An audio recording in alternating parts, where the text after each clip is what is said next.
Bonjour à tous, bienvenue sur cette nouvelle vidéo où nous allons parler du format HDR.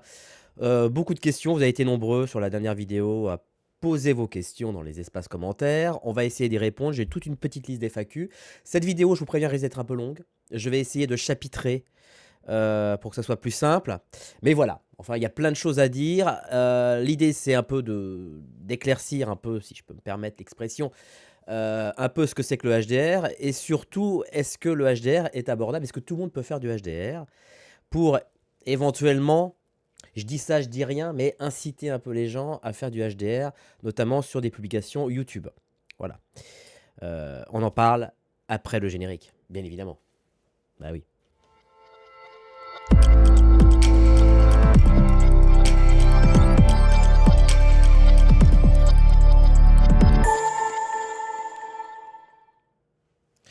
Donc, le HDR, ça fait maintenant presque 10 ans que c'est sur les rails. Ça met énormément de temps, et je dirais même plus, ça met trop de temps à se mettre en place. Moi-même, j'étais confronté à l'ignorance de ce que ça pouvait être, même si j'en entendais parler à gauche et à droite, parce que c'est très complexe. Voilà. Le problème, c'est qu'il n'y a pas une norme, il y a des normes. Et rien que ça, déjà, ça vous met vraiment le cerveau en bouillie. Mais voilà, cette vidéo va essayer un peu de pouvoir réconcilier tout le monde avec ce format, qui, à mon sens, est important, où il y a une vraie valeur ajoutée, et surtout, voilà, ayant connu la transition SD-HD il y a maintenant de ça 20 ans, on sait que c'est difficile de revenir en arrière. C'est-à-dire qu'une fois que vous regardez de la vidéo HD, que vos yeux sont baignés dans de la HD, c'est très compliqué de regarder de la SD. Et je pense que dans un avenir, je ne sais pas dans combien de temps, mais lorsque nos yeux seront baignés dans le HDR, ça deviendra très dur de regarder des vidéos SDR. Donc, c'est pour ça qu'à mon avis, je pense que pour tous ceux qui font des projets, des clips, il est intéressant maintenant de pouvoir les publier sur HDR. Alors d'abord, qu'est-ce que c'est que le HDR? Pendant des nombreuses années, on va dire depuis 15 ans, 15-14 ans, on s'est concentré principalement sur la dynamique des caméras. Voilà, ce qu'on appelle OETF, c'est-à-dire Optical Electric Transfer Function. On a élaboré des gammas, on a élaboré du capteur pour avoir une caméra qui fait 12, 13, 14, 15, 16, 17 diaph, etc. Mais le seul souci, c'est que on a fait énormément de progrès de l'autre côté, mais de l'autre côté, on a un peu glandé, quoi. Alors on a essayé la télé 3D, finalement on se l'est renvoyé dans la gueule, et là on commence, ça fait comme 10 ans, mais on commence, on va dire, à s'intéresser au HDR. Et le HDR, c'est quoi? C'est finalement rendre ce que la caméra fait depuis 15 ans possible. C'est-à-dire que on tourne depuis aujourd'hui, enfin depuis plus de 15 ans, on tourne avec des caméras qui ont 14-15 dynamiques de diaph, et finalement, on finit sur des supports de diffusion ou des supports, des formats d'images qui ne peuvent restituer que 7-8 diaph de dynamique. Voilà. Ça fait quand même mal. En gros, on passe notre temps avec un chausse-pied à rentrer 14 diaph de dynamique dans 7 diaph de dynamique. Et vous l'avez compris, c'est compliqué. Voilà. C'est totalement, à un moment donné, il faut faire des choix et ça parfois ça dénature la lumière. C'est-à-dire que parfois on peut avoir des aplats dans les blancs. Bref, c'est compliqué. Donc, on se dit qu'on va peut-être rendre la chose possible, mais à une seule condition, de pouvoir changer complètement la gamme de transfert, la fonction de transfert qui se trouve, non pas côté caméra, parce que ça on l'a fait, mais côté moniteur, tout ce qui est monitoring. Et donc on appelle ça EOTF, Electrical Optical Transfer. C'est la fonction de transfert qui permet de rendre un signal électrique en un signal lumineux. Ce qui est totalement l'inverse d'une caméra qui, elle, transforme un signal lumineux en un signal électrique. Voilà.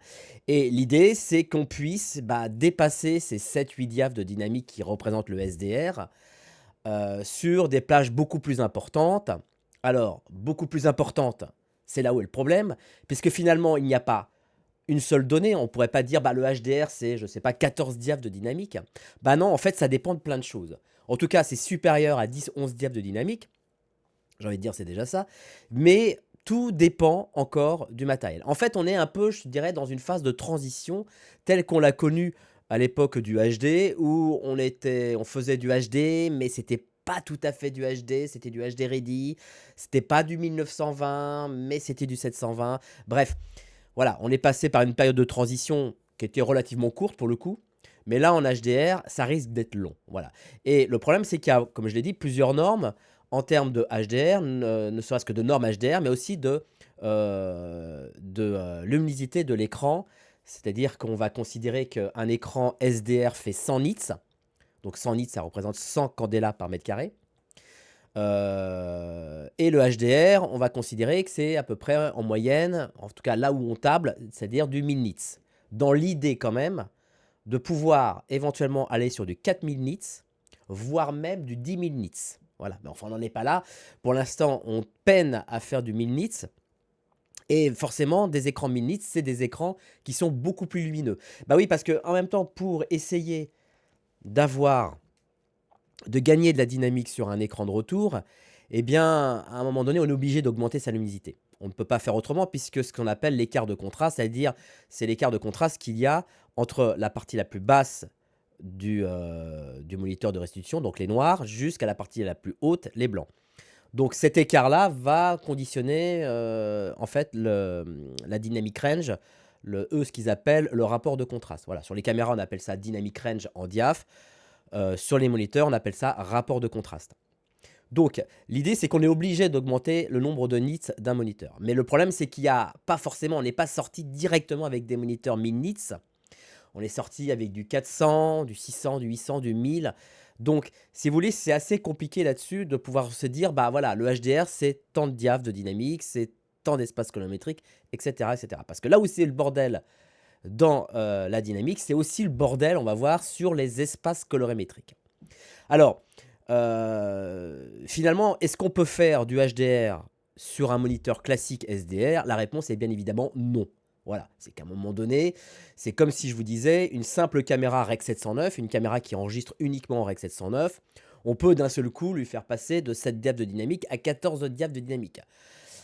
C'est compliqué, vous allez être obligé de casser la courbe dans tous les sens, et à un moment donné, vous allez essayer de rentrer, dans un espace où vous n'avez pas de place, et obligatoirement, bah, l'image va en prendre un coup. Donc on est obligé de changer toute la gamme des moniteurs. Et puisqu'on change la gamme des moniteurs, tant qu'à faire, on va jouer aussi sur la résolution. C'est pour ça que le HDR est quand même arrivé avec le 4K, mais bien évidemment, on peut faire du HDR sur différentes tailles de résolution. On peut faire du HDR sur du 4K, mais on peut en faire aussi sur du HD, voire même sur du SD.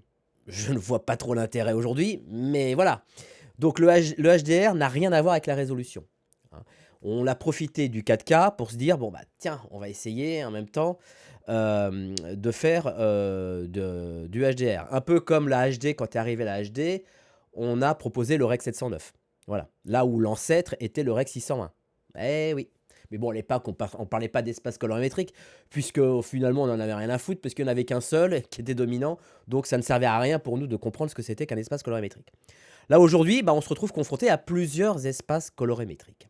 Voilà, alors, pour vous expliquer déjà le HDR, on va l'expliquer sur un point de vue de densité, et on va le regarder sur un point de vue de couleur. Alors, pour commencer, on va passer sur la couleur.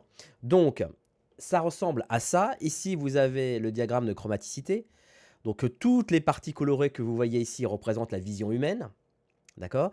Et là, vous avez les différents espaces colorimétriques les plus connus. Alors, celui qu'on connaît depuis maintenant une bonne paire d'années, si ce n'est pas une bonne paire de décennies, c'est le Rec 709. Voilà, le Rec 709 est le tout petit triangle qui nous permet de restituer finalement les couleurs dans un espace colorimétrique Rec 709. Alors, c'est tout petit, ça représente, je crois, 35% de l'espace de colorimétrique global, en gros de ce que l'œil peut voir. Alors, quand on dit ça, 35% de ce que réellement il existe, en tout cas ce que l'œil humain peut percevoir, ça peut paraître peu. Bon, finalement, ça ne nous a pas empêché pendant des années, et encore aujourd'hui, de regarder des images en couleur, sans se dire, tiens, c'est bizarre, il manque des couleurs. Vous voyez? Donc les 35%, j'ai envie de dire, ça passe crème. Mais ça passe crème parce que l'œil a été éduqué comme ça.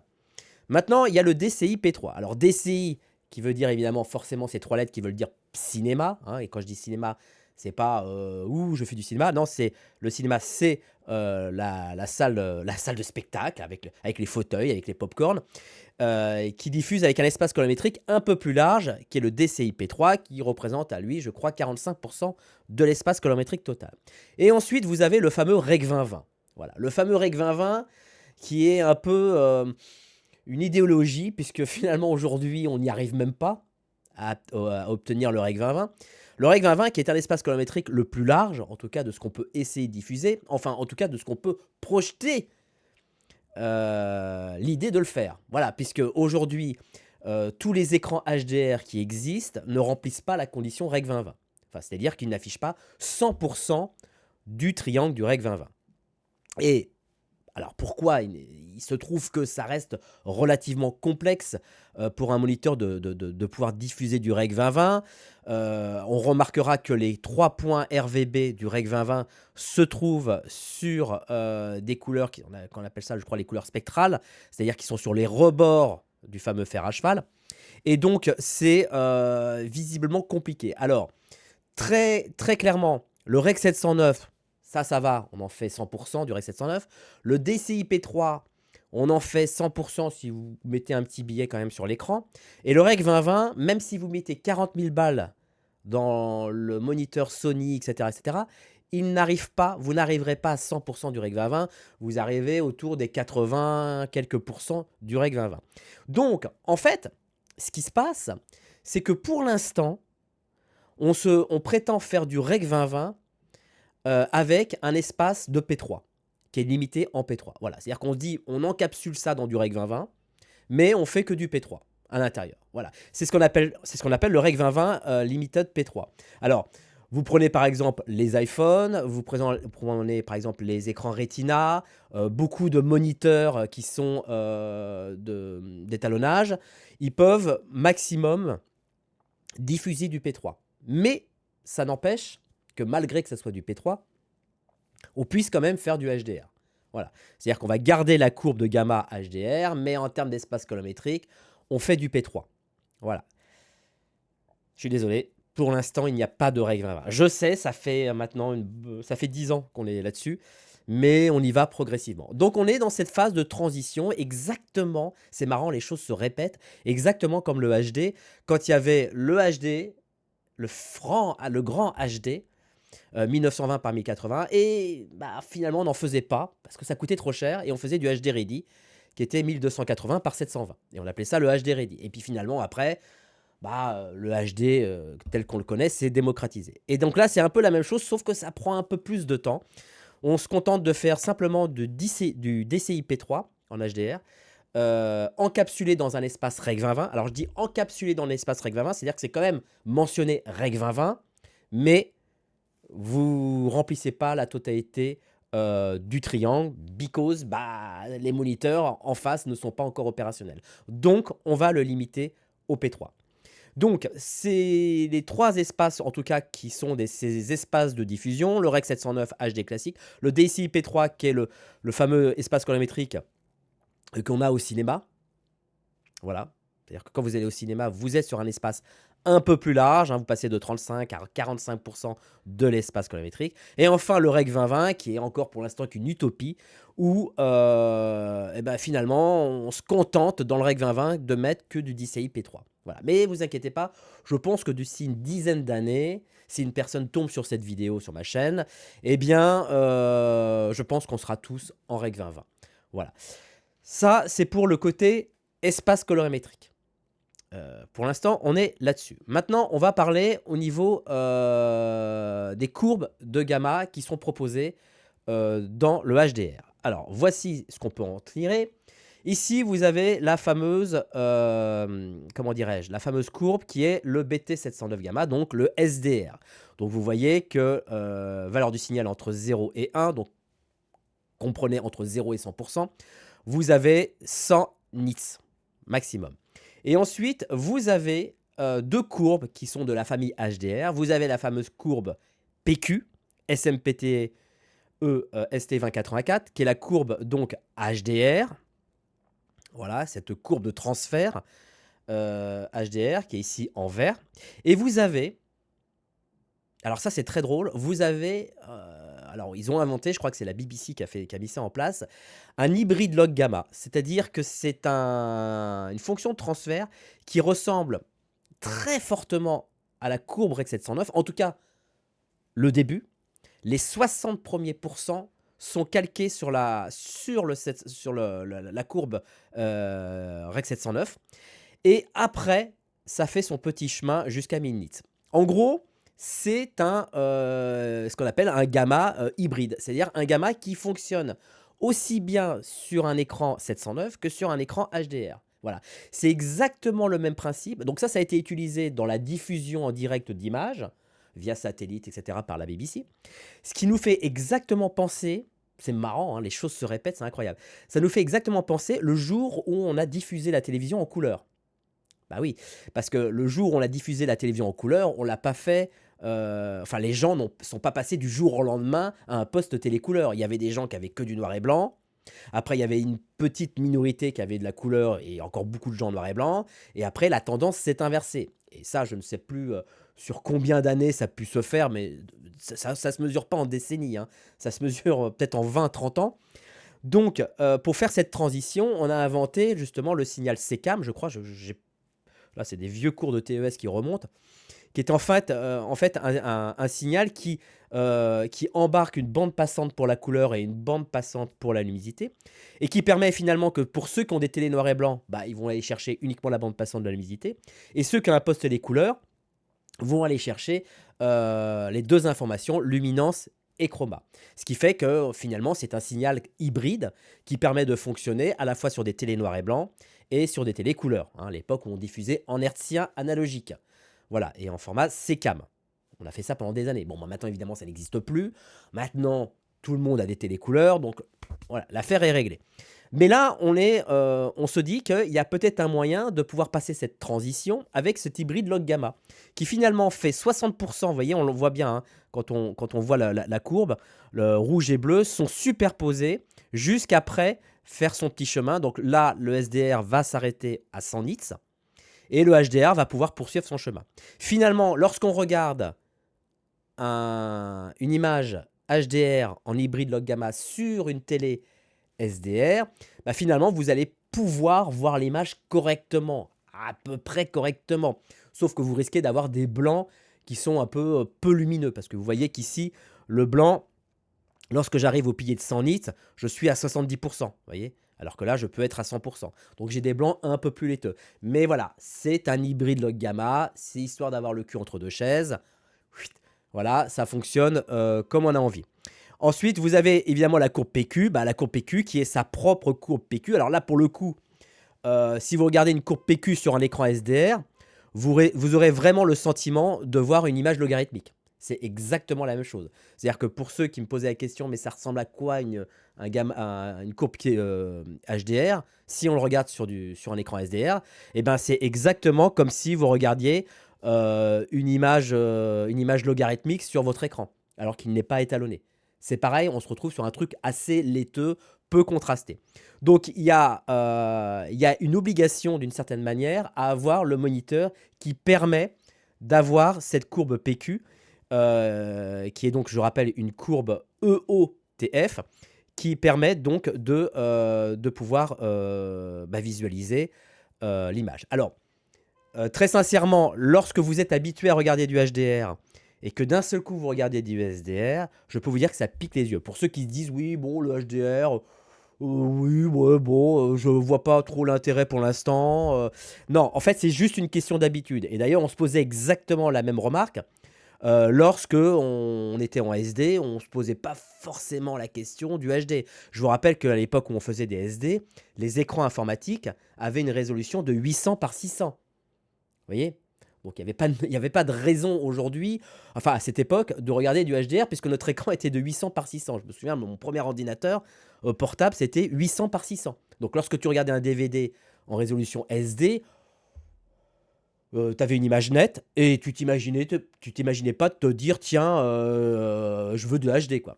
Voilà, sauf que ces mêmes films, aujourd'hui, tu les regardes sur des écrans qui font, qui sont en HD minimum, voire 4K d'écran, et là, ça pique les yeux. Enfin bon, je regarde les vidéos YouTube, les clips YouTube que j'ai fait il y a 20 ans ou il y a 15 ans, à l'époque où on en faisait même en 35. Bah aujourd'hui, ils sont inregardables. On ne peut pas les voir, quoi. Vous ne pouvez plus aujourd'hui regarder une vidéo en 360 ou 480p sur YouTube. C'est pas possible. T'as les yeux qui saignent, quoi. Et pourtant, c'est ce qu'on faisait avant. Donc je pense qu'aujourd'hui, le HDR, il faut pas le négliger parce que si aujourd'hui on néglige le HDR, si on se dit oh bon non, ça sert à rien de faire une sortie HDR, c'est dans 10-15 ans, quand l'œil du spectateur et du spectateur lambda, on parle pas de nous, forcément les chefs-op, mais tout le monde auront l'œil aiguisé pour du HDR, quand on regardera du SDR, on va saigner des yeux. Donc ce qui est dommage, c'est comment dirais-je, comme on faisait à l'époque du HD, en disant bon, on sort pas du HD, ça sert à rien. Moi, je faisais des téléfilms à l'époque, on les sortait pas en HD parce qu'on disait bah, ça sert à rien, les gens ils n'ont pas de HD chez eux. Mais finalement, ce film-là, tu peux le foutre à la poubelle, quoi. Ou alors tu le passes dans une IA pour l'upscaler. Vous voyez? Donc c'est réellement problématique. Alors, là, je vous montre juste un petit schéma important pour comprendre parce que c'est le vocabulaire un peu qu'on va utiliser. Vous voyez, ça, c'est la partie caméra. Donc, l'image source, voilà, l'image source de production. Donc, vous avez une scène light. Vous avez ici, donc, une courbe OETF qui va permettre de convertir un signal optique en un signal électrique, ce qu'on appelle la caméra. Et après, on va le passer de l'autre côté, qui va être le OTF. Donc ça, c'est la partie moniteur, ce qu'ils appellent eux la partie display, qui permet de convertir un signal électrique en un signal lumineux. Donc, ça, cette partie-là, OETF, pardon, elle est réglée depuis 15 ans. C'est bon, on a fait des caméras, des Alexa, des RED. Aujourd'hui, tous les hybrides sont équipés de gamma logarithmique. Donc, on peut répondre à cette demande. Ok? Mais quid de cette partie-là qui a été longtemps sous-estimée et qu'on a cru que parce qu'on avait fait ça en amont, qu'on serait tranquille. Bah non, parce que finalement, aujourd'hui, c'est une logique simple de se dire que bah, finalement, ce qu'on a fait d'un côté pour la production d'images, on va le faire de l'autre côté pour la diffusion des images. D'accord? Alors, la question primordiale que tout le monde se pose, c'est est-ce que aujourd'hui, si je pars sur un film HDR, est-ce que je vais devoir changer ma méthode de travail au niveau de la prise de vue? Voilà, c'est-à-dire, est-ce que lorsque je pars sur un film, il m'est important de savoir si je pars sur un film avec une production SDR ou une production HDR. À mon humble avis, et en me basant sur mon expérience, ça ne change rien. Voilà, il faut bien se mettre sur le crâne qu'à la prise de vue, ça ne change rien. À une seule condition, c'est que tu es un chef-op, comme moi, qui travaille à la prise de vue sur son signal logarithmique. C'est-à-dire que clairement, si tu travailles uniquement en regardant une image Rec 709, c'est clair que là, tu n'es pas HDR ready. Okay, en revanche, si tu es comme beaucoup de chefs opérateurs, qui est pratiquement la seule personne sur le terrain, sur le tournage, à la prise de vue, à avoir en possession la maîtrise de son gamma logarithmique, c'est-à-dire en gros d'avoir la seule visibilité, être le seul de pouvoir voir son gamma logarithmique, et si tu travailles sur ton gamma logarithmique, tu es prêt éventuellement pour une post-production HDR ou SDR. D'ailleurs, à ce propos-là, généralement, quand on vous demande une production, quand on fait une production HDR, on demande une production SDR à côté. Et c'est là que le bas blesse, parce que ça va être relativement complexe de pouvoir jongler les deux, de faire à la fois du HDR et du SDR. Mais on en parlera un peu après. Et donc, aujourd'hui, à la prise de vue, ça ne change rien. Voilà, on ne change pas. Alors ceux qui disent oui, alors ça va tout changer, l'éclairage, les objectifs, la caméra, etc. Tout ça, c'est pipoland. C'est pipoland parce que ce sont des personnes qui aiment rajouter un peu de difficulté pour montrer que le métier est inaccessible. Mais finalement, c'est déjà relativement assez complexe comme ça pour éviter de charger la mule. Donc, on va vulgariser les choses très clairement. Ça ne change rien à la prise de vue. Et je peux même vous dire, vous pouvez partir sur une production en vous posant la question du HDR et du SDR, même pendant la post-production. Parce que finalement, le HDR, ce n'est rien qu'une idée de post-production. Puisque finalement, la première partie, on l'a exécutée. La deuxième partie, qui est la post-production, donc la partie EOTF, c'est là que va jouer le HDR. Voilà. Vous avez à peu près, vous cernez un peu tout le truc. Alors après, on va voir comment produire du HDR. Enfin produire, faire de la post-production HDR. Parce que le HDR, l'idée c'est quoi? Est-ce que c'est compliqué? Est-ce qu'on est obligé de faire 2 étalonnages différents? C'est-à-dire que vous allez vous dire: «Bon bah, je vais faire, sur 4 jours d'étalonnage, je vais faire 2 jours, HDR, 2 jours SDR». Quid de la question? En fait, aujourd'hui, les stations d'étalonnage telles que DaVinci Resolve ont prévu la chose et ils l'ont prévu relativement assez de façon très intelligente. Ah oui, petite précision, petite parenthèse, souvent on pose la question aussi, est-ce qu'il est important d'avoir du monitoring HDR à la prise de vue? Je vais terminer le chapitre de la prise de vue, comme ça, c'est dans le sac. À mon sens, non. C'est tout à fait inutile. Parce que déjà, tous les monitorings, notamment les petits 5 pouces pour les caméras, pour le point, l'assistant opérateur, pour le réalisateur, etc., ne sont pas forcément déjà tous HDR. Ensuite, ça va alourdir, ça va, comment dirais-je, forcément, ça va se répercuter sur un devis. Et très franchement, ça ne sert à rien. Très clairement, ça ne sert à rien. À mon sens, je trouve, pour avoir produit là un film pour Canal en HDR, ça ne sert à rien. Ça n'a aucune utilité. J'ai pensé le faire, je pensais me dire: «Tiens, je vais mettre une courbe HDR». Non, ça sert à rien, hein. Et ça peut même moi je trouve que, voilà, tant qu'on n'est pas dans des moniteurs full HDR de tout le monde, ça sert à rien. Vous voyez, si vous prenez des petits moniteurs, les petits, portkeys, les petits small HD, ils sont pas forcément HDR. Donc ça va être compliqué à la fois de gérer un flux HDR et un flux SDR. Le village vidéo est déjà relativement complexe sur un tournage pour se poser la question. Donc ça ne sert à rien. À mon sens, ça ne sert à rien. Donc finalement, tout ce qui se passe à la prise de vue, pour conclure, on s'en fout. Voilà, je le signe, je l'assume, on s'en fout, HDR, SDR. Maintenant, au niveau étalonnage, qu'est-ce qu'il faut? Alors, la première chose, c'est que j'ai entendu dire: «Oui, le HDR, ça coûte cher en post-production, et cetera, et cetera». À mon sens, ça coûte pas plus cher. Voilà, ça coûte pas plus cher. La seule chose qui peut coûter cher, c'est éventuellement d'avoir un moniteur HDR. Je dis bien éventuellement parce que finalement, on n'est presque pas obligé. Alors, attention, hein, je m'entends, sinon vous allez me taper dessus, mais on n'est presque pas obligé pour commencer. Après, c'est vrai que on va voir que c'est pas aussi simple que ça, mais voilà, c'est pas l'obligation tout de suite, immédiatement. Donc finalement, c'est juste un paramétrage de DaVinci Resolve, qu'on va regarder juste après comment ça fonctionne, et qui montre que finalement, on peut faire de l'HDR sans avoir un moniteur HDR. C'est pas l'idéal, mais c'est possible. D'ailleurs, je vous mets en lien un petit court-métrage que j'avais mis sur ma chaîne, que j'avais fait avec les étudiants de Sifacom, là où j'enseigne en BTS audiovisuel, qui était le film de fin d'année, qui s'appelle La Tuile, où on l'avait fait, donc c'était tourné en Arri Alexa, on a fait une post-production SDR, donc un étalonnage SDR, et au dernier moment, on a fait une sortie HDR, sans rectifier, sans modifier l'étalonnage. Alors ça donne ce que ça donne, c'est-à-dire qu'on a un film qui est relativement un peu en dessous, un peu sombre, c'est-à-dire qu'il faut vraiment se mettre dans des conditions de basse lumière pour le regarder, mais ça reste regardable et ça reste joli à l'image. Je vous laisse regarder et puis ou vous regarderez plus tard, et vous me direz éventuellement dans l'espace commentaire, ce que vous en pensez. Donc l'idée en fait, si on veut faire idéalement une post-production correcte en HDR, c'est d'avoir bien évidemment DaVinci Resolve, ça va de soi, ou un autre logiciel, et un écran HDR. Les écrans HDR, si vous regardez dans la gamme BenQ Asus, on a des écrans HDR qui sont relativement pas trop chers. D'accord? Alors, certes, ils ne montent pas forcément à 1000 nits. Il y en a qui sont à 400, 600 nits. Mais ça peut suffire. Ça peut suffire. Parce que le problème du HDR, finalement, c'est ça. C'est qu'il y a des moniteurs à 400 nits, à 600 nits, à 1000 nits, à 1500 nits, à 4000 nits.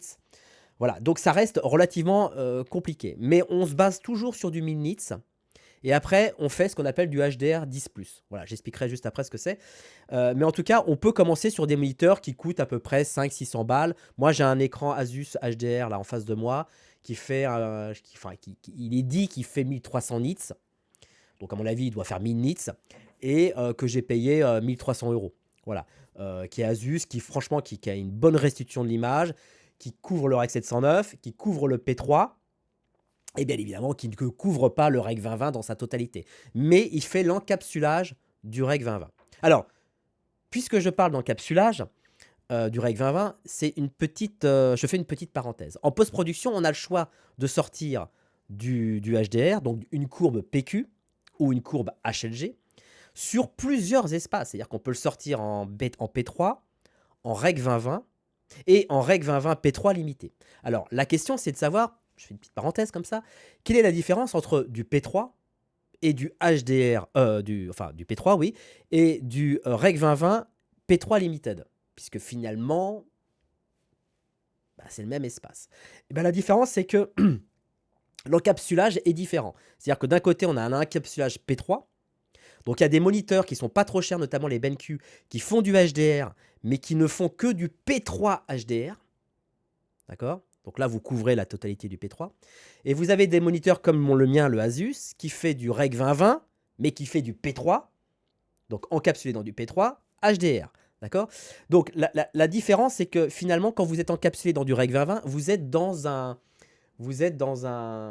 comment je pourrais dire, dans un système de restitution du couleur qui est propre au Rec 2020. En gros, c'est comme si vous preniez une Venise 2 et un petit hybride FX3. D'accord? Les deux caméras ont la même courbe qui est le S-Log3 en termes de gamma. Elles ont toutes les deux la même courbe de gamma. Et pourtant, les deux caméras n'ont pas forcément la même dynamique. Il y en a une qui a je ne sais pas combien de dynamiques. D'ailleurs, on ne sait jamais trop les dynamiques des caméras. C'est toujours un peu mystérieux.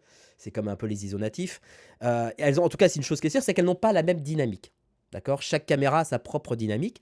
C'est d'ailleurs pareil par exemple, chez Red, on a la fameuse courbe log3G10. Et cette courbe de log3G10, cette courbe de gamma, peut être appliquée sur une vieille Red Dragon, peut être appliquée sur une Komodo, sur une Helium, sur une Monstro, et puis sur les dernières caméras Red. D'accord? Et pourtant, on est tout le temps sur du log3G10. Mais on n'a pas la même dynamique. Et bien, le Rec 2020, l'encapsulage, donc on est encapsulé dans un gamma. Ici, c'est la même chose. On est encapsulé dans un gamma Rec 2020, mais on est limité en P3. Voilà. Alors ça peut poser problème parce que si on fait des sorties Rec 2020 limitées en P3, on peut s'imaginer éventuellement que dans 10 ans, il n'y ait plus besoin de se limiter en P3 et qu'on puisse dépasser le fameux triangle des Bermudes. Donc, c'est vrai que il est intéressant de pouvoir masteriser quand même un Rec 2020 full. Voilà, dans l'idée que un jour, on puisse être sur du 100% Rec 2020. Donc, voilà, je sais plus où j'étais. Oui, donc on était en post-prod. Donc l'idée, c'est il y a des moniteurs BenQ qui sont pas trop chers, de l'ordre de 500-600 euros si je me trompe pas, qui font du P3 HDR. Et vous avez des Asus qui font du Rec 2020, mais limite en P3, en HDR. Donc après, le prix varie évidemment en fonction de ce que vous voulez. Donc en tout cas, on peut, pour commencer, partir sur ces genres de petits écrans pas trop chers à 400-500 balles. Voilà. Maintenant, qu'est-ce qu'il en est en termes de post-production? Comment faire du HDR en post-production? Alors, je ne vais pas évidemment développer parce que ça va être très compliqué. Je vous laisse le soin, bien évidemment, de me rejoindre sur Misiflix parce que j'ai fait plein de cours là-dessus, j'ai fait plein de démonstrations là-dessus. Ça fait depuis 1 an et demi, 2 ans que je traite la notion de HDR. Et voilà, on a développé avec la communauté, etc., plein de moyens, des power grades, j'allais dire des luttes. C'est pas tout à fait des luttes, c'est ce qu'on appelle plus des LMT, c'est-à-dire des look metadata transfert, qui permet donc de faire de l'étalonnage à la fois en SDR et en HDR. En fait, l'idée, c'est que DaVinci, parce que bon, c'est le système d'étalonnage le plus populaire, a prévu 2 choses. Il a prévu notamment de façon normée et surtout universelle et libre de droit, l'espace ACES. L'espace ACES qui permet finalement de rentrer n'importe quel espace de caméra, mais de sortir aussi n'importe quel espace en sortie.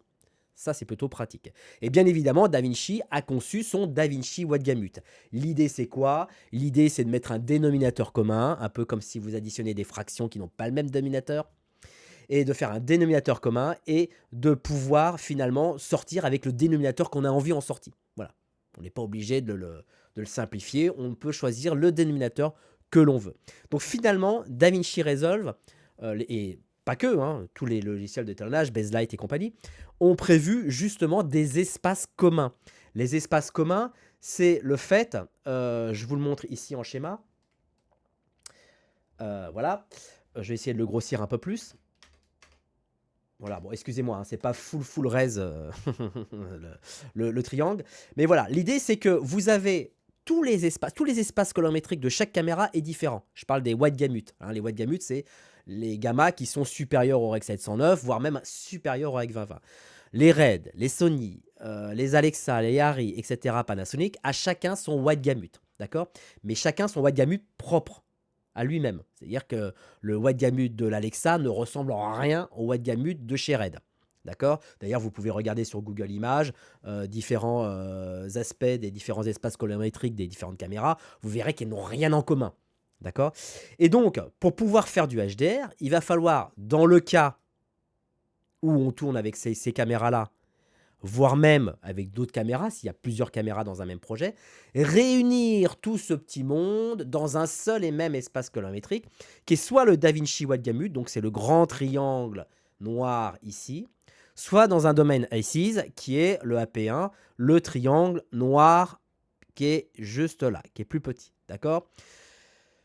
Alors, l'idée, bien évidemment, si vous vous dites: «Ah, mais ça dépasse le triangle, qu'est-ce qui se passe en dehors de l'espace colorimétrique? Qu'est-ce qui se passe au-delà du diagramme de chromaticité? Il se passe quoi?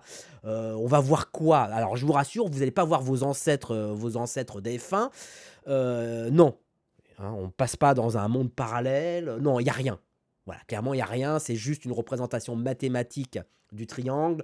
Donc ne vous imaginez pas parce que vous êtes dans un espace de travail ou un espace de capture de votre caméra qui permet de dépasser le fameux diagramme de chromaticité que vous allez d'un seul coup fantasmer sur le fait d'aller voir des entités. Non, rien de tout ça, c'est purement mathématique, il n'y a rien de chez rien. Voilà, il n'y a rien, rien. Voilà. Donc, on va mettre tout ce petit monde-là dans un dénominateur commun qu'est le DaVinci White Gamut. Et une fois que tout le monde se sera adapté dans ce nouvel ordre mondial d'espace colorimétrique, je parle d'espace colorimétrique, mais je parle aussi du gamma. C'est-à-dire que dans l'IC, il y a aussi un gamma qu'ils ont prévu. Ils ont prévu un gamma. Alors là, on est tranquille pendant, je pense, 20-30 ans, puisque c'est un gamma qui est capable de supporter 30 diaphes de dynamique. Donc avant que votre caméra fasse 30 diaphes de dynamique, je pense qu'on a le temps.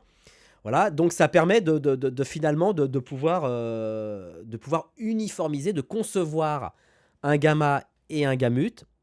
Alors, d'un côté, propriétaire de chez DaVinci, de l'autre, propriétaire de personne et libre à tous, qui est l'ICES, qui permet finalement de pouvoir travailler dans un espace qui est un espace commun. Et finalement, quand tout le monde est dans un espace commun, et bien après, on peut faire des sorties dans des espaces qui sont, eux, plus normés, comme le Rec 2020. Donc, on s'aperçoit que le Rec 2020, il est calqué principalement, on le sent, hein, calqué sur le format ICES. Donc, c'est, on va dire, pour l'instant, le Rec 2020, c'est l'espace le plus large qui peut exister. Alors, peut-être qu'un jour, il y aura, je sais pas moi, le Rec 3030, qui sera peut-être encore plus grand, sait-on jamais. Voilà, mais pour l'instant, c'est l'espace le plus grand. Donc, ça permet de travailler sur un espace déjà qui est proche du Rec 2020, donc l'ICES, qui nous permet finalement après de pouvoir sortir soit du Rec 2020, soit du P3, soit du Rec 709, hein, qui peut le plus, peut le moins, comme on dit dans les espaces colorimétriques. Donc, on a le choix. C'est un peu comme si vous tourniez en 4K. Bah, finalement, quand vous tournez en 4K et que vous faites une post-prod 4K, eh bien, vous avez le choix de pouvoir sortir votre vidéo soit en 4K, soit en HD, soit peut-être encore une résolution entre les intermédiaires, etc., hein. Qui peut le plus, peut le moins. Donc, l'idée de la post-production, c'est de partir là-dessus. Voilà, c'est-à-dire qu'on l'étalonne dans un espace voilà, qui est un espace, on va dire, imaginaire. Et après, on peut faire les sorties. Ce qui nous permet finalement de pouvoir faire de la production, c'est-à-dire de l'étalonnage en SDR. Donc, vous ne changez pas vos habitudes dans ce thème-là, dans cette façon de travailler. Vous faites un étalonnage en SDR et après, au dernier moment, vous basculez en Rec 2020 avec le gamma et le gamut qui s'y prêtent. Voilà. Alors, ça fonctionne. Je vous ai mis un court-métrage sur la tuile que vous pourrez regarder dans les fiches. Ça fonctionne, mais ça pose quelques petits problèmes. Pourquoi? Parce que le Rec 2020 et le SDR, donc le HDR et le SDR, n'ont finalement rien en commun. Voilà. Et le problème, c'est que... Alors, le problème, il est souvent dans un sens, pas dans l'autre. Si vous faites un étalonnage en SDR, donc vous vous appuyez sur un support SDR et vous faites en HDR, vous êtes limité dans les mauvaises surprises. Pourquoi? Parce que le HDR est beaucoup plus tolérant que le SDR. D'accord? C'est exactement comme si sur votre caméra, vous faisiez un diaph en SDR, donc en Rec 709. Donc vous voyez que vous êtes vraiment au tiers de diaph près, hein, quand vous tournez en Rec 709, hein. C'est-à-dire que si vous aurez d'un tiers de diaph de plus ou un tiers de diaph de moins, on le sent, là, d'un seul coup, on sent une surexposition, une sous-exposition. C'est très peu tolérant.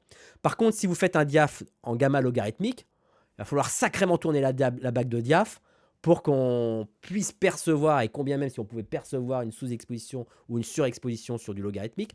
Mais en tout cas, on est sur une grande tolérance. Donc si vous voulez, c'est pareil pour l'étalonnage. Si vous faites un étalonnage SDR, bah, finalement, quand vous allez le passer en HDR, ça va passer crème à 80%. D'accord? Sauf que finalement, vous risquez de vous retrouver avec un film un peu plus sombre, avec des blancs un peu plus laiteux. Bah oui, parce que le HDR va beaucoup plus loin, hein, il ne se limite pas à un blanc à 100 nits. Donc on risque de se retrouver un peu réduit. Par contre, en revanche, si vous faites un étalonnage en Rec 2020 et que vous le passez en SDR, là, ça peut être catastrophique. Catastrophique dans le sens que généralement, les extérieurs jours et les intérieurs jours que vous allez étalonner, eh bien, en SDR, ils seront littéralement surexposés. Voilà, c'est le gros problème. D'où l'expérience, le retour d'expérience que j'ai eu sur le film Mortel Raclette qui a été diffusé sur Canal+, qui a été produit en post-production en HDR. Et d'ailleurs, pour la petite histoire, je n'ai su véritablement en post-production si on le faisait en HDR ou en SDR, puisque ça a été finalement le premier film produit par Canal+ en HDR. Eh bien, si vous faites un étalonnage en HDR en disant bah, je vais me faire plaisir, je fais mon étalonnage HDR, j'en prends plein les mirettes pendant 4-5 jours avec un bel écran, TriMaster, Sony à 40 000 balles, etc. Finalement, quand vous passez en SDR, vous avez la moitié des plans qui sont complètement surexposés. Et donc, ce qu'on est obligé réellement de faire, c'est finalement, quand on fait de l'étalonnage, on doit reprendre l'étalonnage HDR ou SDR en fonction de celui que vous avez commencé, et vous devez faire des réajustements manuels. Voilà. Donc, en fait, vous vous retrouvez avec deux timelines. Généralement, vous concevez une timeline HDR et une timeline SDR. Donc, si vous avez commencé par l'HDR, vous aurez tendance à redescendre un peu le film en SDR parce qu'il y a des hautes lumières qui vont absolument pas passer. Et si c'est le contraire, si vous avez commencé par le format SDR, vous allez parfois avoir tendance à remonter un peu plus le signal. Alors, si je peux vous donner un conseil, les amis, commencez par l'étalonnage SDR Rec 709. C'est beaucoup plus simple c'est beaucoup plus simple dans ce sens-là. Alors c'est sûr, c'est moins, tu kiffes moins quoi. Tu kiffes moins parce que tu fais du SDR quoi. Mais il y aura moins de boulot. Alors que franchement, passer du HDR en SDR, tu peux sortir l'entonnoir et le chausse-pied quoi, parce que ça va pas être facile quoi. Donc voilà. Donc le mieux c'est de partir sur du SDR et quitte après en HDR rétendre le signal. Voilà. Alors soit on le fait manuellement, c'est-à-dire qu'on va prendre plan par plan et on va réajuster. Alors on va rien toucher pratiquement à la colorimétrie. La transition se fait entre le Rec 709 et Rec 2020 se fait bien, on va dire. C'est plus dans la courbe de gamma qu'il faut changer les choses. Voilà. Donc évidemment, on passe pas en 2-3 jours à le refaire, ça va relativement vite, hein. C'est les petits réajustements qui vont relativement vite. Alors l'idée, c'est est-ce qu'on peut faire un réajustement total du film? La réponse est non. Bah oui, parce que tout dépend dans la partie SDR où se trouve, si vous êtes dans la partie basse, moyenne ou haute de la courbe HDR. Voilà, mais vous pouvez pas, c'est pas possible de faire un réajustement automatique si, puisqu'il y a la fameuse licence Dolby Vision qui permet de faire des trims. Des trims, c'est-à-dire que c'est une adaptation du HDR en SDR, mais de façon un peu plus intelligente. C'est-à-dire qu'on va le faire de façon moins automatisée et on va paramétrer justement des curseurs pour faire en sorte que ça rentre. Petite parenthèse, puisqu'on en parle souvent. Généralement, quand vous faites des productions, vous les faites sur YouTube. Quand vous allez diffuser YouTube, qu'est-ce qu'il en est de YouTube? Ce qu'il faut savoir, c'est que YouTube, depuis 2016, il est HDR friendly. C'est-à-dire que vous pouvez mettre des vidéos HDR. Alors, la question, c'est de dire, qu'est-ce qui se passe? Est-ce que j'upload une vidéo HDR et j'upload une version SDR pour ceux qui regardent YouTube sur des écrans SDR? La réponse est non. C'est-à-dire que YouTube, vous envoyez une version HDR et YouTube, vous savez comment ça marche? YouTube et les plateformes Netflix. C'est pour ça qu'on peut faire du HDR aujourd'hui. On ne peut pas faire du HDR en diffusion hertzienne. Tout ce qui est YouTube, tout ce qui est Netflix, Disney, Amazon Prime, etc., ce qu'ils font, c'est qu'ils vont aller consulter à votre insu les paramètres d'affichage de votre écran, de télé, d'ordinateur, de téléphone. Et ils vont vérifier que votre écran, il est HDR. S'il est HDR, on va se dire, OK, il est HDR, j'envoie le flux HDR. Si il n'est pas HDR, genre vous le regardez sur un écran informatique, comme celui que j'ai ici en face de moi, eh bien, il va dire, ah, c'est du SDR, je lui envoie du SDR. D'accord? Mais sur Netflix, quand on fait des livrables, c'est-à-dire des PAD, lorsqu'on livre des films, des productions à Netflix, Netflix vous demande plusieurs versions. Une version HDR et une version SDR. D'accord? Sur YouTube, on vous demande juste une version HDR. Alors pourquoi? Parce que j'imagine que ça serait trop chiant en stockage de stocker sur leur serveur à la fois une copie HDR et à la fois une copie SDR. Donc qu'est-ce que fait YouTube? Bah, YouTube va essayer, quand c'est du HDR, bah, va vous diffuser du HDR, et quand c'est pas du HDR et que c'est du SDR, eh bien il va faire une petite magouille, il va modifier finalement votre signal, il va appliquer une lutte qui va convertir le HDR en SDR. Et très franchement sur YouTube, vous m'entendez bien là? Eh bien c'est relativement très dégueulasse. Très dégueulasse. Parce que YouTube essaye par sa conversion de faire entrer une dynamique HDR dans du SDR. Et donc là on se retrouve sur une image relativement pas belle, voire même dégueulasse. Donc il y a une solution. Bah ouais, parce que les gens se sont dit, ah, on va trouver des solutions quand il y a un problème. Il y a un petit logiciel. Enfin, c'est même pas un logiciel, c'est un truc qui fonctionne sous DOS, qui s'appelle HDR Metajector Tool. Voilà, j'ai fait une vidéo sur Misiflix sur l'utilisation de ce petit appareil. En gros, vous faites quoi? Vous avez sorti votre copie HDR de DaVinci Resolve. Votre copie HDR, elle est prête à envoyer. Sauf qu'avant de l'envoyer, vous allez faire une petite conversion transparente. Je dis transparente, c'est-à-dire que ça ne se voit pas. D'accord? Vous allez ouvrir ce logiciel HDR Metajector Tools et vous allez importer, alors c'est sous DOS, hein, c'est vraiment un truc de merde, vous allez importer le fichier HDR. Et vous allez lui demander, il va vous dire, est-ce que vous voulez une lutte de transfert? Vous allez dire yes, donc vous allez appuyer sur Y. Et vous allez donner cette lutte, qui est une lutte qui permet de convertir du Rec 2020 ST 2084 en Rec 709. Et donc, vous allez lui-même lui impliquer une lutte qui est en metadata, qui sera cette lutte-là quand YouTube la demandera, quand il verra que l'affichage est du SDR. Donc, vous affichez avec votre propre lutte.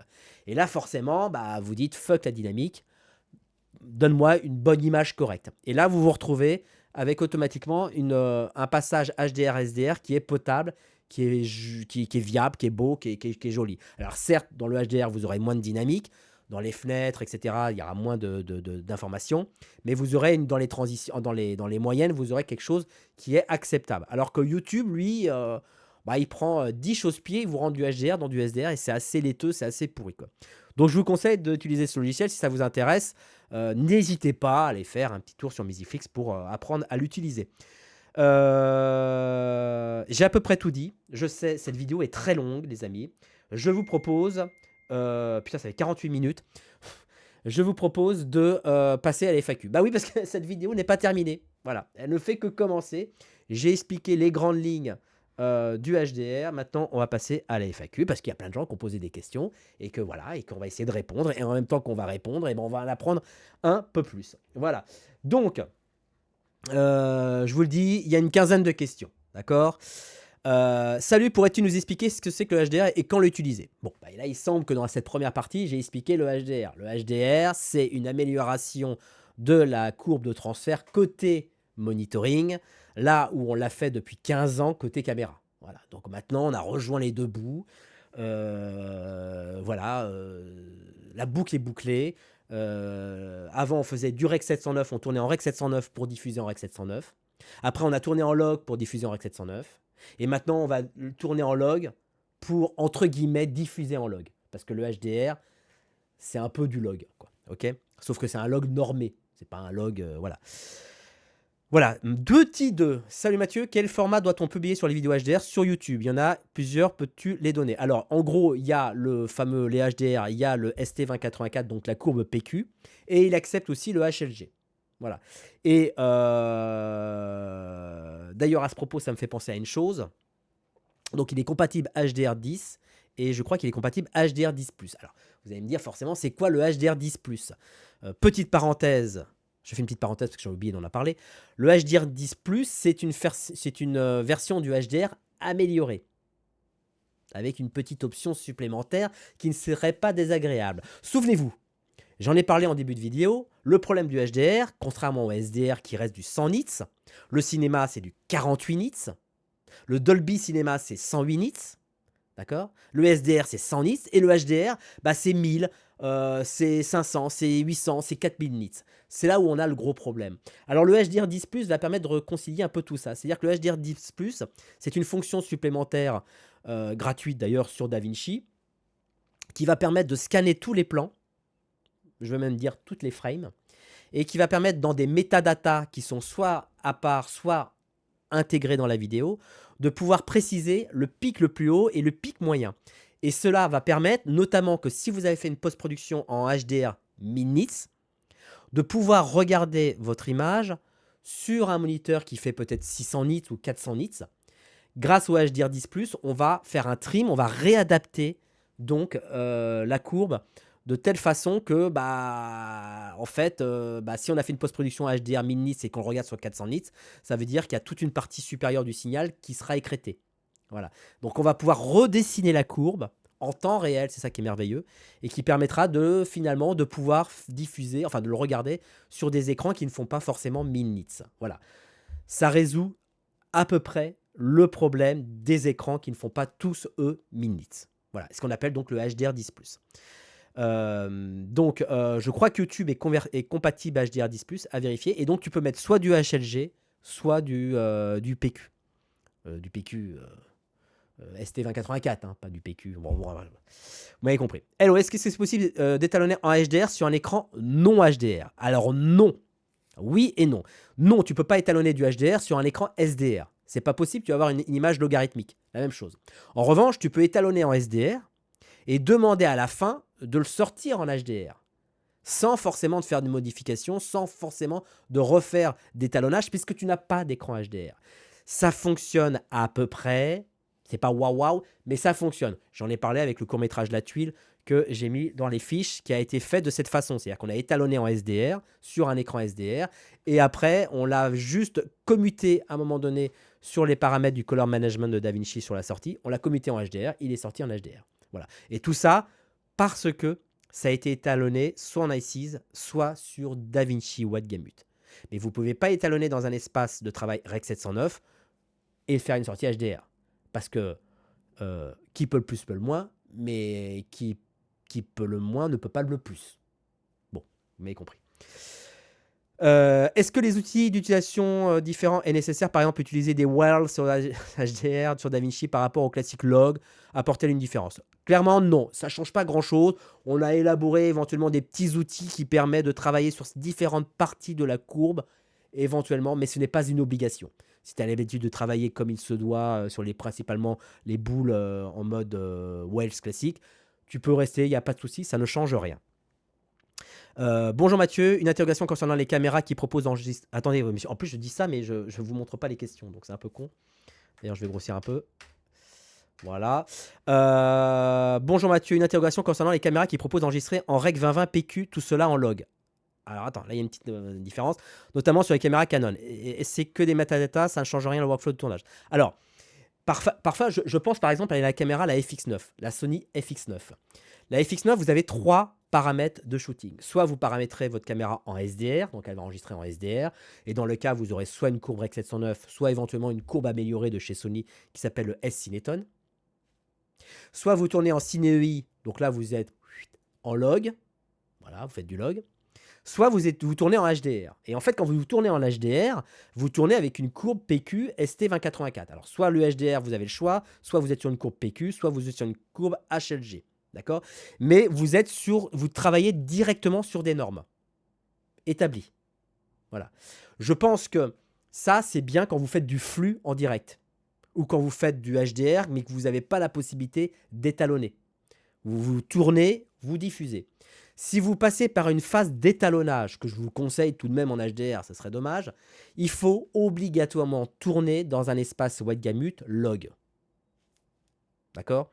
Ça ne sert à rien de travailler sur du HDR, c'est que c'est ridicule. D'accord?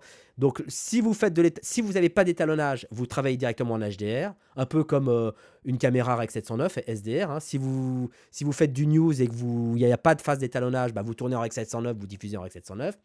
S'il n'y a toujours pas de phase d'étalonnage, ce qui est dommage, en HDR, bah, vous tournez en HDR, vous diffusez en HDR.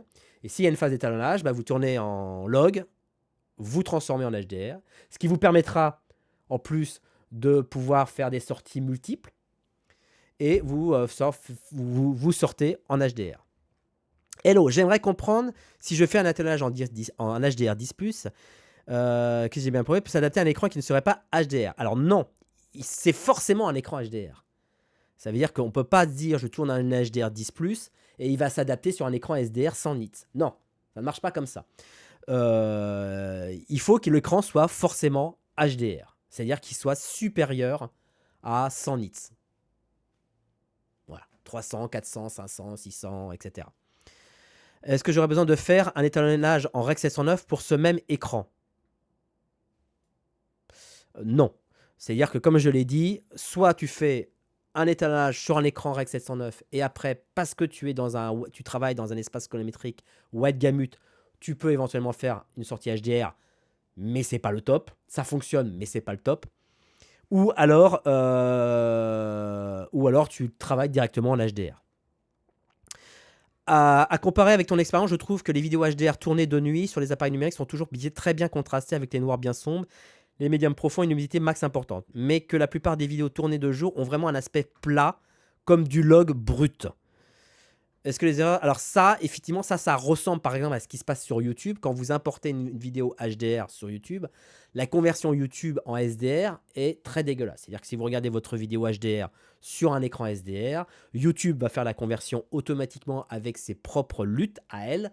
Et je trouve que c'est dégueulasse. Que finalement, on se retrouve dans ce cas d'exemple où on se retrouve avec des images laiteuses. Parce qu'on a essayé tant bien que mal de faire entrer des informations HDR dans du SDR.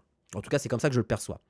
Donc, non, en fait, c'est juste un problème de paramétrage. Il y a aussi des problèmes, ça peut être aussi des problèmes de paramétrage.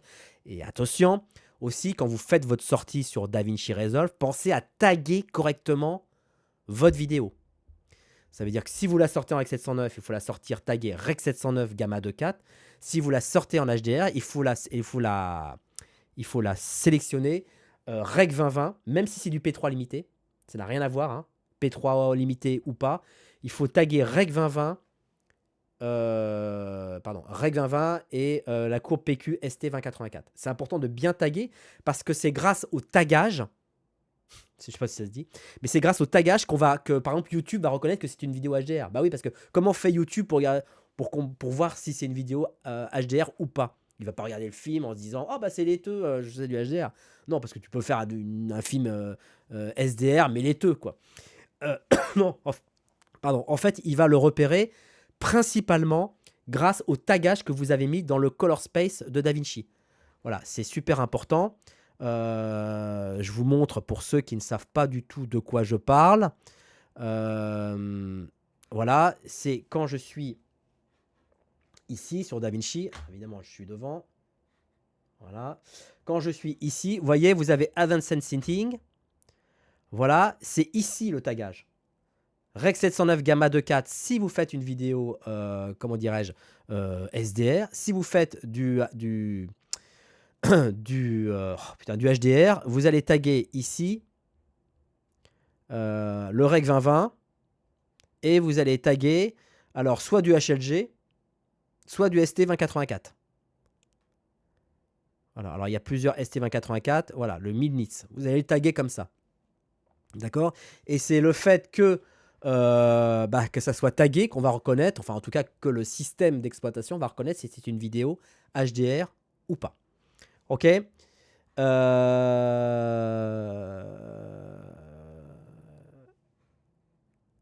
Alors bonjour, le principal problème que j'ai rencontré, c'est le passage du HDR étalonné à l'export Rec 709. Ça, j'en ai parlé tout à l'heure. Effectivement, quand tu fais un étalonnage HDR avec le moniteur HDR, etc., quand tu sors en Rec 709, c'est la cata.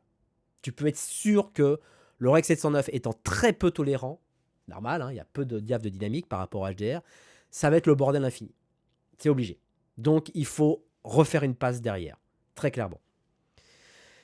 Alors, imaginons que j'ai tourné en S-Log 3 et que j'ai fait mon étalonnage en Rec 709 tout nickel et que mon client me demande en plus une version HDR. C'est possible. Oui, c'est possible. Il faut faire une sortie en Rec 2020 et éventuellement rééquilibrer, réétalonner. C'est mieux. C'est le même fichier. Alors, faut-il faire un export séparé? Alors, oui, sauf sur YouTube. YouTube n'accepte qu'un seul fichier.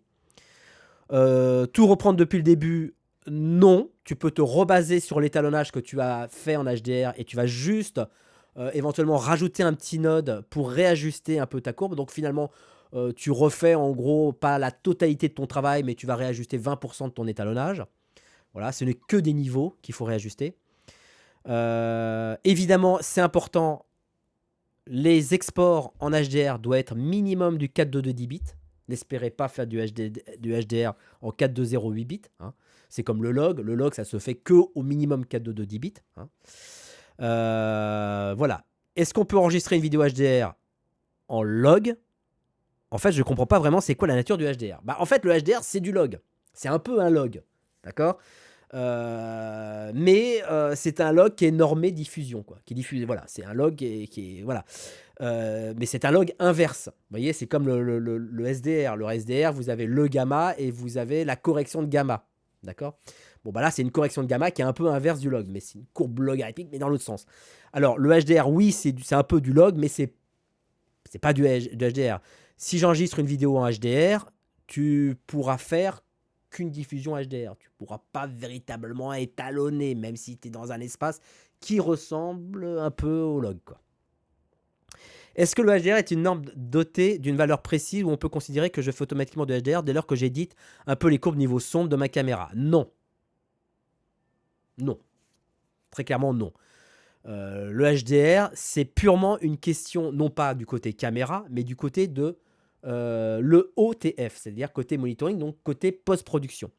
À la caméra, on conseille d'avoir un espace colorimétrique très large, en tout cas plus large que le Rec 2020. Et après, c'est là qu'on va essayer de mettre tout ça dans une norme qui est une norme HDR. Voilà, je filme en S-Log 2 4.2 10 bits sur ma FX30, je moniteur un carte de ma Magis, je monte mes projets, je t'avoue que je n'ai pas encore vu la différence SDR HDR. Ah, alors là, je dis que c'est un peu ennuyant parce que très clairement sur le moniteur. Alors ce qui est intéressant, c'est que lorsque votre moniteur sur Blackmagic est relié par un câble HDMI, je vous le dis parce que c'est quand même assez relativement pratique, les amis. Je vous montre. Vous voyez, ici, là, quand vous êtes sur les paramètres, vous cochez, donc là, vous êtes Master Setting, et vous cochez, donc là, c'est toute la partie vidéo monitoring. Vous cochez Enable HDR Meta Data. Vous le cochez. Par défaut, il n'est pas coché, mais vous le cochez. D'accord? Ce qui fait qu'en fait, quand vous allez basculer en HDR, ça va commander par des métadatas via le câble HDMI votre moniteur qui va passer, lui, automatiquement en HDR. Ça évite que d'aller dans les menus, tac, tac, tac, tac, tac, tac, tac, et de configurer le HDR. Et ça vous permet de basculer facilement du Rec 709 en HDR, tout en passant uniquement sur DaVinci Resolve. Et là, si franchement tu vois pas la différence, c'est que je pense que ton workflow est mal adapté. Ou alors tu fais du HDR, mais tu te rends pas compte que tu fais du HDR. Enfin, il y a une couille dans le potage. D'accord? Donc voilà, donc c'est bizarre que tu ne voyes pas la différence. Alors comment paramétrer le color management pour voir une différence à l'export? Et bien c'est là que j'ai expliqué. En fait, tout va se jouer sur DaVinci Resolve ou sur un logiciel d'étalonnage différent, bien évidemment.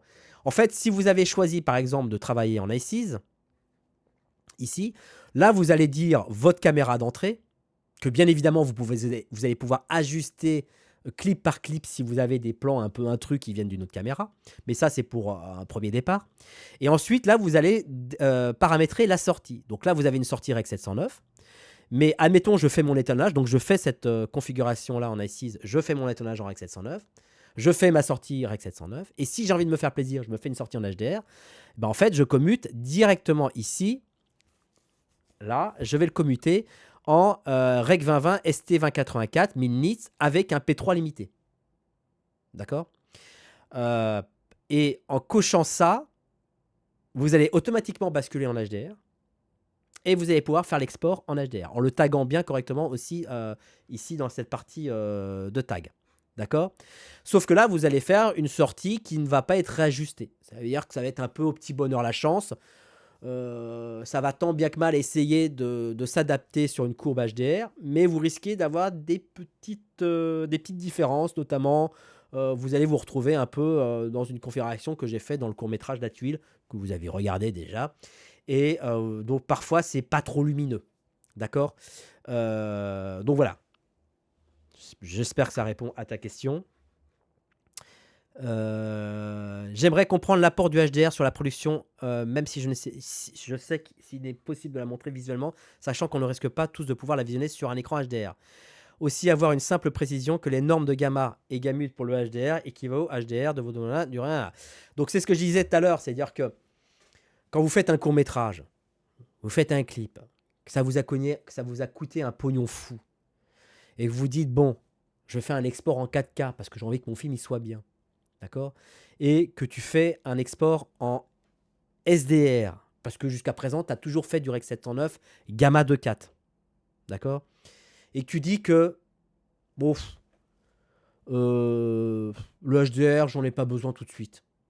Bah, qui dit que peut-être que j'en aurai besoin dans quelques années, mais tout de suite, j'en ai pas besoin.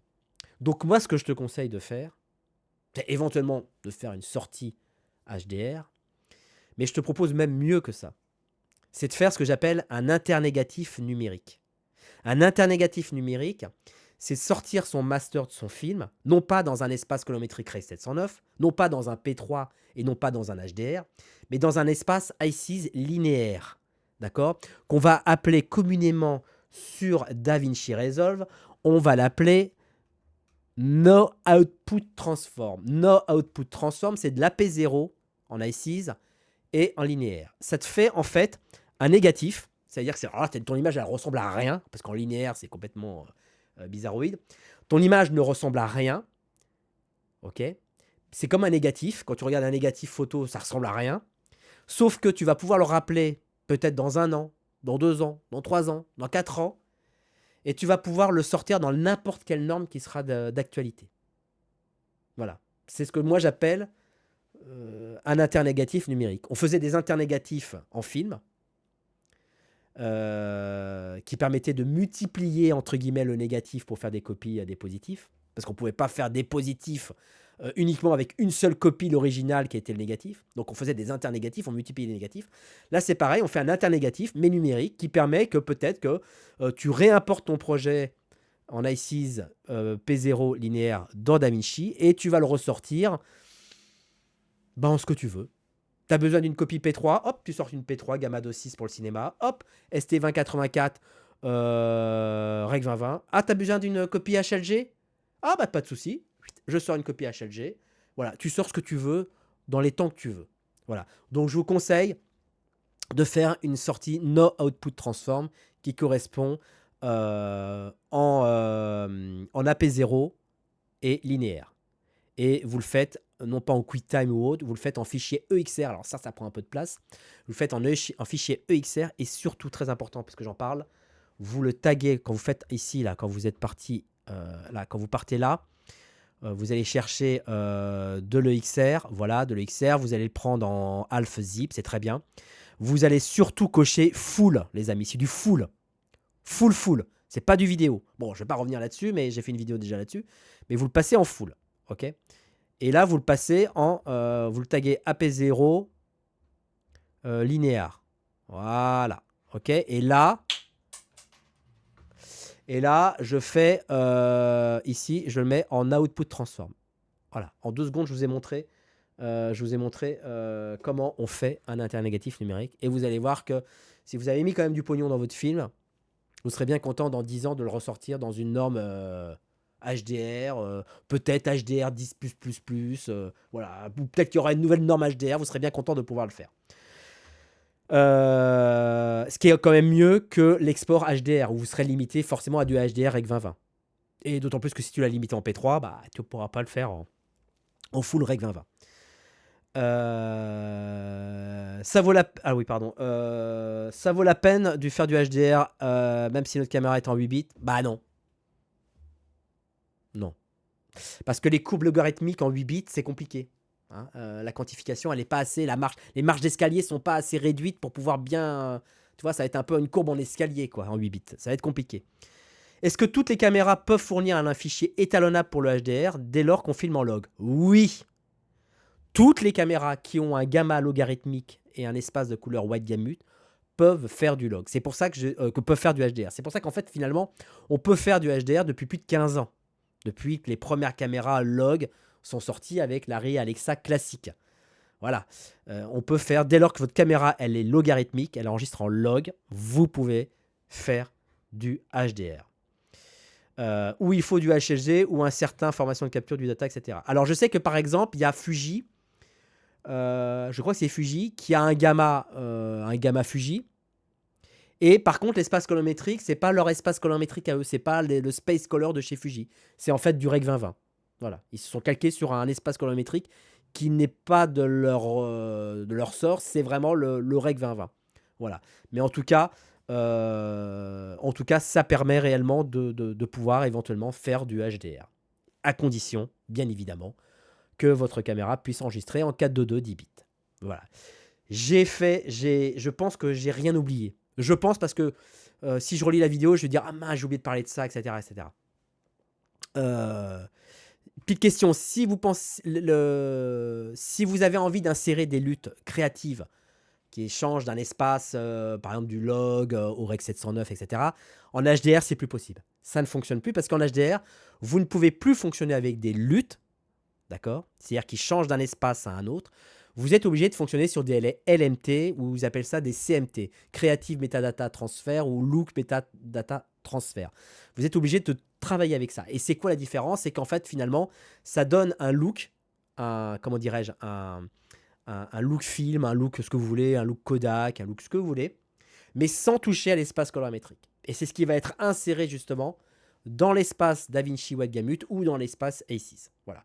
Maintenant, si tu veux plus de renseignements à ce sujet, parce que j'en fais plein de vidéos là-dessus, n'hésite pas à rejoindre, je mets le bandeau misiflix.tv, enfin en tout cas d'appuyer sur le bouton rejoindre et de rejoindre notre communauté où je pense que tu en apprendras beaucoup plus, en tout cas si tu as envie réellement de t'investir dans le domaine HDR. Si vous avez des questions, laisse-moi commentaire. Merci de m'avoir suivi jusqu'au bout. C'est une vidéo quand même qui fait 1h12. Voilà, je crois que c'est la plus grande longue vidéo. Je vous embrasse. Merci, à bientôt et ciao. Et vive le HDR et faites des films en HDR, putain. Merde quoi, on va pas attendre 2050 pour voir du HDR. Bisous.